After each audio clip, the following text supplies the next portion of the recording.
Hi friends, today நம்ம என்ன பார்க்க போறோம்னா இன்னைக்கு வந்து ஒரு பார்பி கேக் டெக்கரேஷன் தான் பார்க்க போகிறோம். நான் வந்து க்ரம் கோட் கொடுத்து ஃப்ரிட்ஜில் வச்சுட்டேன். இப்போ வந்து ஐசிங் பண்ணிவிட்டு பார்பி டாலுக்கு வந்து எப்படி ட்ரெஸ் போட்டு எப்படி கேக் வந்து ஒன்று மேலே ஒன்று ஸ்டாக் பண்ணுறதுன்னு பார்க்கலாம். வாங்க வீடியோக்குள்ளே போகலாம். க்ரீமும் முன்னாடியே வந்து பீட் பண்ணி வச்சுருந்தேன் ஸ்டாண்ட் மிக்சரில்.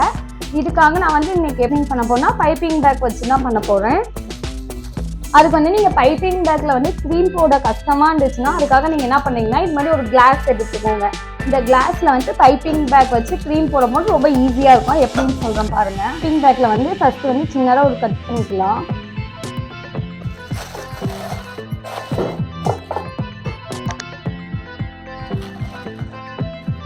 இப்படி பேலட் நைஃப் வச்சு நம்ம க்ரீம் எடுத்து போடும்போது ரொம்ப ஈஸியாக இருக்கும். நம்மளுக்கு வந்து ஐசிங் பண்ணுறது வந்து நம்மளுக்கு சரியாக வரலன்னா நம்ம இந்த மெத்தடில் வந்து ஐசிங் பண்ணும்போது நம்மளுக்கு வந்து பார்க்க நீட்டாகவும் இருக்கும், ஃபினிஷிங்கும் நல்லா வரும்.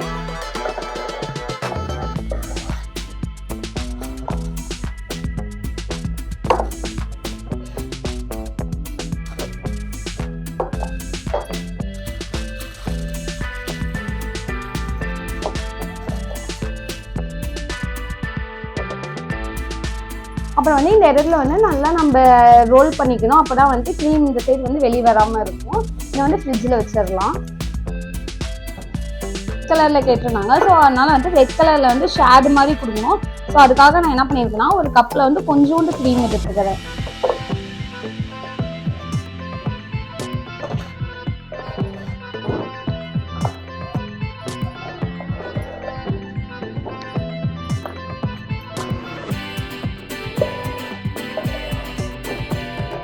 பண்ணுவேன். நிறைய பேர் கேட்டிருந்தீங்க. நான் வந்து என்ன ஜெல் கலர் யூஸ் பண்ணுவேன்னா வந்து நான் வந்து மேஜிக் பிராண்ட் இப்போ வந்து நமக்கு வந்து டார்க் கலர் வேணும்னா நம்ம கம்மியாக விப்பிங் க்ரீம் எடுத்துகிட்டு வந்து கலர் 2 drops 3 drops ஆட் பண்ணோமாவே வந்து நல்லா நம்மளுக்கு வந்து கலர் கிடைக்கும். ஆனால் நம்ம வந்து நிறைய க்ரீம் வந்து கலர் ஆட் பண்ணோமா நம்மளுக்கு டார்க் கலராக கிடைக்காது. நிறைய ஜெல் யூஸ் பண்ணுற மாதிரி இருக்கும். அது வந்து நம்மளுக்கு ஹெல்த்துக்கும் வந்துட்டு நல்லதில்லை.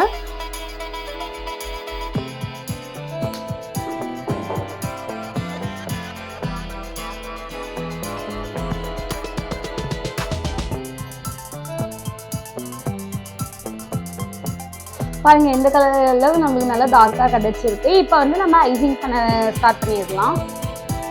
நம்ம ஐசிங் பண்ண ஸ்டார்ட் பண்ணலாம். இப்போ வந்து பைப்பிங் பேக் என்ன பண்ணுறோன்னா வந்து நம்ம அழகாக வந்து இங்கே பாருங்கள் இப்படி வச்சு கொஞ்சம் கூட கேப் இல்லாமல் நம்ம ரவுண்ட் போட்டுக்கிட்டே வரணும். அப்போ தான் வந்து நம்மளுக்கு வந்து கரெக்டாக ஃபினிஷிங் கிடைக்கும். கேப்பே இல்லாமல் ஐசிங் பண்ணிக்கலாம்.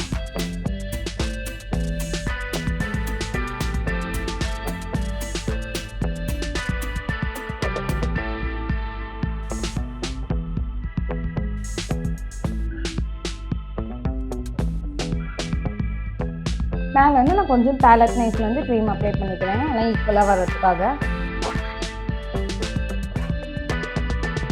இந்த ஸ்க்ராபில் தான் நான் வந்து ஐசிங் பண்ண போகிறேன். இப்போ எப்படி பண்ணணும்னு பாருங்க. எப்பயுமே வந்து ஸ்க்ராபில் வந்து நம்ம நேராக வச்சு பிடிச்சிக்கணும். இப்போ கோணையாக வச்சுட்டோமா மேலே வந்து அகலமாகவும் கீழே வந்துட்டு இது சின்னதாகவும் இருக்கும். அதனால் நம்ம நேராக வச்சு பிடிச்சோம்னா வந்து எல்லா சைடுமே வந்து க்ரீம் வந்து ஈக்குவலாக இருக்கும்.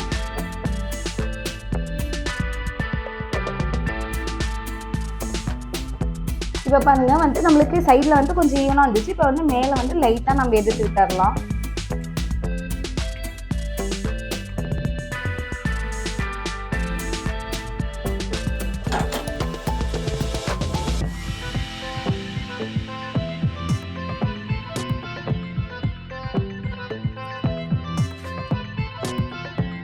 வந்துட்டு நம்மளுக்கு வந்து ஒயிட் கலரில் நீட்டாக ஐசிங் பண்ணி எடுத்தாச்சு. இப்போ வந்து நம்ம வந்து மேலே என்ன பண்ண போகிறோம்னா நம்ம வந்து ரெட் கலர் மிக்ஸ் பண்ணி வச்சுருக்கோம்ல. இப்போ வந்து இது எல்லா சைடும் வச்சுக்கலாம்.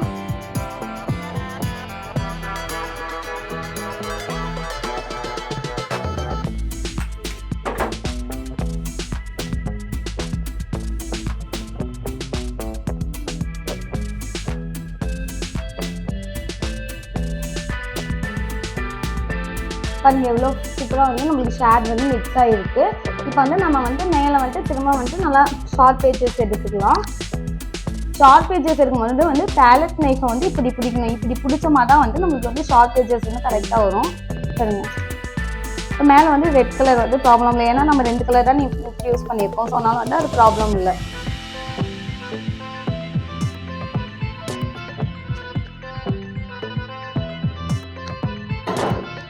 பாருங்க நம்ம சூப்பராக வந்து ஐசிங் பண்ணி முடிச்சாச்சு. பார்க்கவே எவ்வளோ நீட்டாக இருக்குது பாருங்க.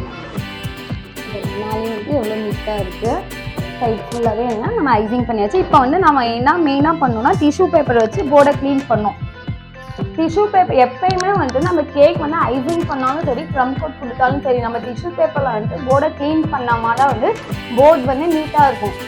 அப்படி இல்லை நம்ம ஃப்ரிட்ஜில் வச்சுட்டு அப்புறமா பண்ணிக்கலாம்னு சொன்னீங்களா வச்சுக்கோங்களேன், ஃப்ரிட்ஜில் வைக்கும்போது என்ன ஆகுனா இந்த லைட்டாக இருக்க க்ரீம் எல்லாமே வந்துட்டு நல்லா கெட்டியாகிடும். அப்போ வந்து நம்மளுக்கு வந்து க்ளீன் பண்ண ரொம்ப கஷ்டமாக இருக்கும். அதனால் வந்து நம்ம ஐசிங் பண்ண உடனே நம்ம போர்டை வந்து நீட்டாக க்ளீன் பண்ணி எடுத்துடணும்.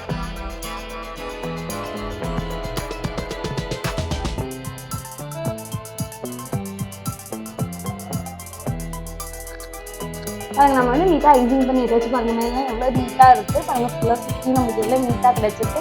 இப்போ வந்து எவ்வளோ நீட்டாக கிடச்சிருக்கு பாருங்க. இப்போ வந்து நம்ம மேலே இருக்க கேக் வந்து டாப் கேக்கு வந்து நம்ம ஐசிங் பண்ணிடலாம். அது இப்போ வந்துட்டு நம்ம வந்து செகண்ட் கேக்கு டாப் கேக்கு வந்து ஐசிங் பண்ணிக்கலாம். அதுக்கு வந்து நான் வந்து பைப்பிங் பேக்கில் தான் போட்டு எடுத்துருக்கேன். சேம் ப்ரொசீஜர் தான். ஆனால் வந்துட்டு நான் இந்த பைப்பிங் பேக்கில் போடும்போது கொஞ்சம் கூட கேப் இல்லாமல் செகண்ட் லைன் போடும்போது கேப் இல்லாமல் ஒரு ரவுண்டும் போட்டோமா தான் வந்து நமக்கு ஐசிங் பண்ணும்போது நீட்டாக கிடைக்கும்.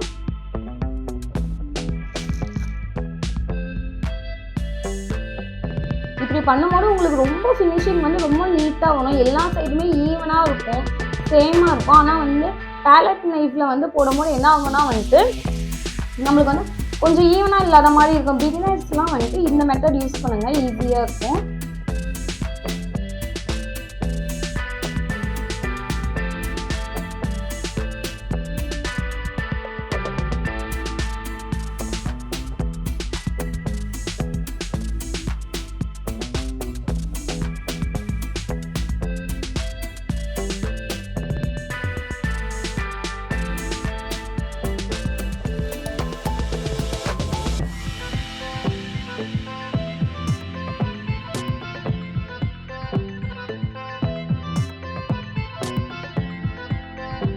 பாருங்க எவ்வளோ சூப்பராக வந்து நீட்டாக வந்துடுச்சு.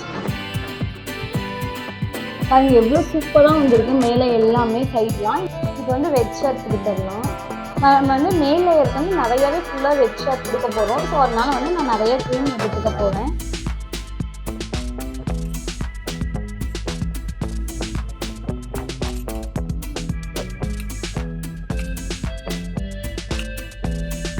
இப்போ வந்து நம்ம ரெட் ஷர்ட் கொடுத்துட்டு இப்படி வந்து நம்ம ஸ்க்ரேபர் வச்சு நம்ம நல்லா ரொட்டேட் பண்ணும்போது அழகாக அந்த ஷேட் எல்லாமே வந்துடும். ஃபுல்லாக பார்க்கவே க்யூட்டாக இருக்கும் கேட்க. நம்மளுக்கு அதிகமாக ஜெல் கலர் இருக்க மாதிரியும் தெரியாது. ஆனால் வந்து நம்ம இவ்வளோ நம்ம ஐசிங் பண்ணும்போது எல்லா க்ரீம்லேயுமே வந்து கலர் ஆட் பண்ணலாமா வந்துட்டு நிறையா கலர் ஆட் ஆகும். அதுவும் இல்லாமல் அவ்வளோ கலர் க்ரீம் ஆட் பண்ணும்போது நம்மளுக்கு வந்து ஹெல்த் வைஸும் நம்மளுக்கு வந்து நல்லது இல்லை.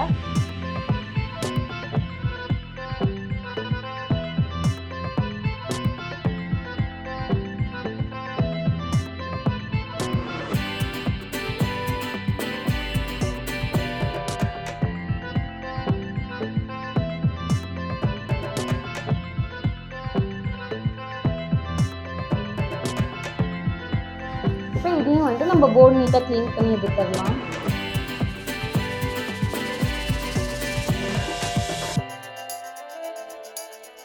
பாருங்க இந்த கேக்கும் வந்து நம்ம நீட்டாக ஐசிங் பண்ணி எடுத்தாச்சு. எவ்வளோ நீட்டாக இருக்குது ஷார்ட் பேஜஸ் எல்லாமே. இப்போ வந்து இது எவ்வளோ நீட்டாக இருக்குது பாருங்க. இப்போ வந்து நம்ம என்ன பண்ண போகிறோம்னா வந்து அந்த கேக் இதையும் வந்து ஃப்ரிட்ஜில் வந்து ஒரு 5 minutes இல்லைன்னா வந்து ஒரு ½ hour வந்து செட் பண்ண வச்சிடலாம். அதுக்கப்புறம் வந்து நம்ம பார்பிக் ட்ரெஸ் போட்டு ஒன்று மேலே ஒன்று வச்சு 2D நாசில் வந்து ரோசர் டிசைன் போட்டுக்கலாம்.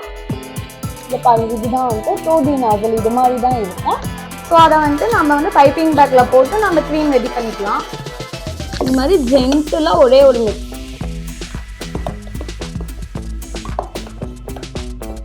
இப்படி கொடுக்கும்போது உங்களுக்கு என்ன ஆகுது, ரெட் கலரும் ஒயிட் கலரும் சேர்ந்து இருக்க மாதிரி தெரியுதா? ஸோ அதனால வந்து இப்படி ஜென்டில் ஒரே ஒரு மிக்ஸ் ஒரு 2 மிக்ஸ் கொடுத்தோமா போடும். அப்புறம் வந்து இதை நம்ம பைப்பிங் பேக்கில் போட்டாடலாம்.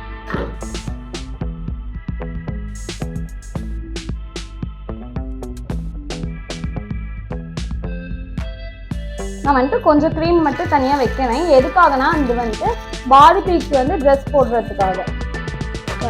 அவ்வளோ சூப்பராக இருக்கா? இதுலேயே பார்த்தாவே உங்களுக்கு தெரியும் பாருங்க, டபுள் கலர் தெரியுதா?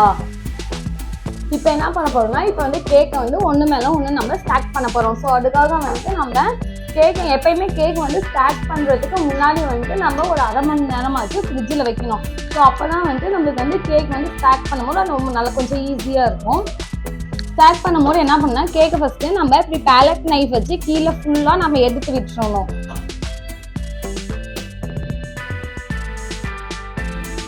நான் வந்து டுடே வந்துட்டு உட்டன் ஸ்டிக் தான் இன்சர்ட் பண்ண போகிறேன். எதுக்காகனா இந்த உட்டன் ஸ்டிக்னா வந்து நான் வந்து இந்த கேக் வந்து எங்கே டெலிவரி ஆக போகுதுன்னா வந்து எங்கள் வீட்டுக்கும் அவங்களுக்கும் வந்து 1 கிலோமீட்டர் டிஸ்டன்ஸ் தான் இருக்கும், வாக்கபிள் டிஸ்டன்ஸ் தான். ஸோ அதனால வந்து உட்டன் ஸ்டிக் இன்சர்ட் பண்ணுறேன். இல்லைன்னா நம்ம வந்து பிளாஸ்டிக் டவல் தான் வந்து நம்ம செட் பண்ணோம்.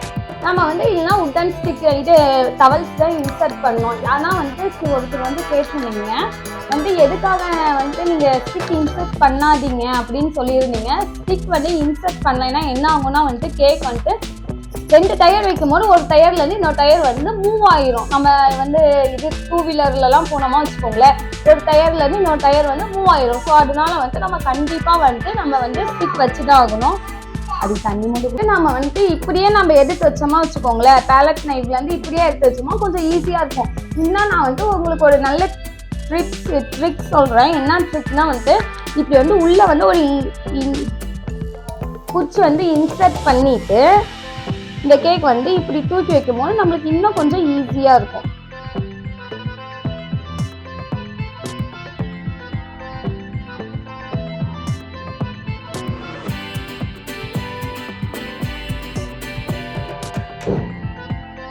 இப்போ வந்து இன்னும் நம்மளுக்கு கொஞ்சம் ஈஸியாக இருக்கும்.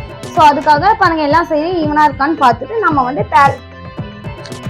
பேலட் நைஃபை வந்து நம்ம பொறுமையாக தான் ரிமூவ் பண்ணணும். பாருங்க எந்த டேமேஜும் இல்லாமல் வந்தாச்சு. பாருங்க நைஃபும் வந்துட்டு நீட்டாக இருக்குது. ஸோ இப்போ வந்துட்டு நம்ம இதை இதுக்கு மேலே நம்மளுக்கு பேலட் நைஃபுக்கு வேலை இல்லை. ஸோ வந்துட்டு உள்ளே நம்ம இன்சர்ட் பண்ணிவிட்டு பாருங்க எவ்வளோ தூரம் நம்மளுக்கு தேவைப்படுதோ அவ்வளோ தூரம் நம்ம கட் பண்ணி எடுத்துக்கலாம். நான் வந்து 3 குச்சி இன்சர்ட் பண்ணுறேன். ஃபர்ஸ்ட் வந்து சென்டரில் ஒன்று கொடுத்துக்கலாம். நெக்ஸ்ட் வந்து சைடில் ஒன்று,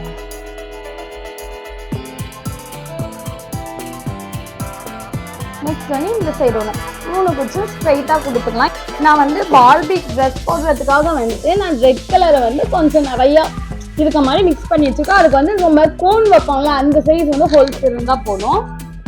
வந்து ட்ரெஸ் போட்டுக்கலாம்.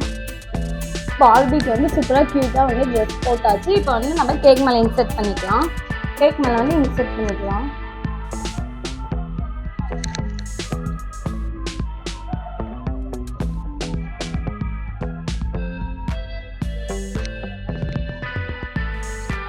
பார்பி வந்து க்யூட்டாக இன்சர்ட் பண்ணி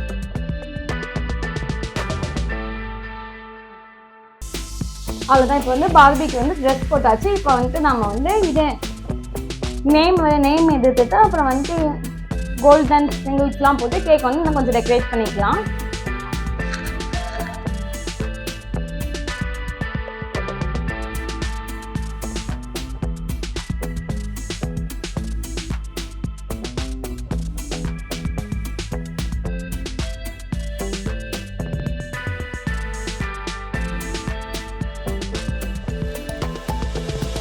அப்புறம் வந்து நம்ம குட்டி குட்டி வந்து கோல்டன் பால்ஸ் பாருங்க, இது மாதிரி கோல்டன் பால்ஸ்லாம் வச்சுட்டு நம்ம அழகாக அப்படியே அழகாக தூக்கிட்டோம்னா நீங்கள் பார்க்க ஸ்வீட்டாக இருக்கும்.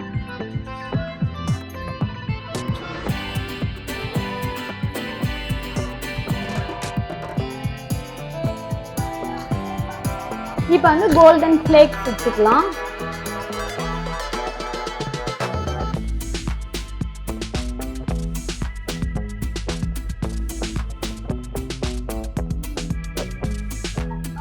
நெக்ஸ்ட் வந்து நம்ம பட்டர்ஃப்ளைஸ் வந்து பறக்க விட்டுடலாம்.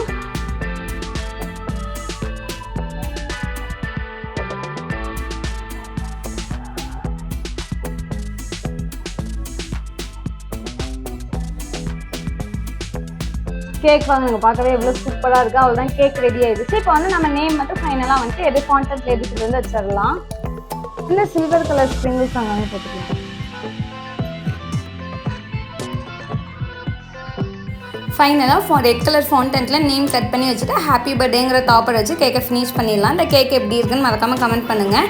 இந்த வீடியோ உங்களுக்கு பிடிச்சிருந்தா லைக் பண்ணுங்கள், ஷேர் பண்ணுங்கள், மறக்காமல் சப்ஸ்கிரைப் பண்ணிக்கோங்க. அதே மாதிரி கீழே வர பெல் ஐக்கனையும் கிளிக் பண்ணி வச்சுக்கோங்க. அப்போ தான் நம்ம போடுற வீடியோஸ்லாம் உங்களுக்கு வரும். தேங்க்யூ.